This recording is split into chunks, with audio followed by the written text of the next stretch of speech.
नमस्कार फल खबर को आपण मानक स्वागत। आज खबर जिलापाल ग्रीष्म शिक्षा शिविर परिदर्शन करी दशम पिला सफलतार मंत्र शिखाई। शिक्षा क्षेत्र में बड़ संस्कार और पिला मनोबल बढ़ाई मालकानगिरी जिलापाल प्रथमेश अरविंद राजश्री के एक बड़ पदक्षेप नहीं। जिला शिक्षा अधिकारी कार्यालय अधीन चलता 20 दिनिया दशम श्रेणी ग्रीष्मकालीन शिक्षा शिविर अंतर्गत जगन्नाथपल्ली उच्च विद्यालय परिदर्शन कर जिलापाल छात्र छात्री से पाठपढ़ा और भविष्य लक्ष्य विषय सीधा सड़क आलोचना करथिले।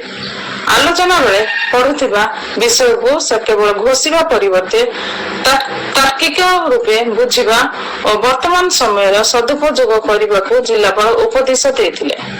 एथिसह दशम श्रेणी पाठ को टिके आगुआ सारी परीक्षा पूर्व अभ्यास पाए अधिक सुजोग सृष्टि करने को से सेठारे उपस्थित शिक्षक गण को कड़ा निर्देश देइछन्ति।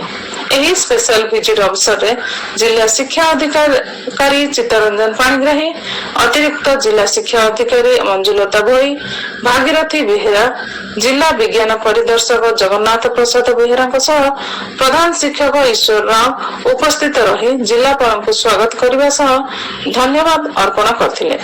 जिलापाल एही हठात परिदर्शन और प्रेरणादायी वार्ता घरे शिविर रे थिबा पिलांक मध्यरे उत्साह द्विगुणित हो जाइछि।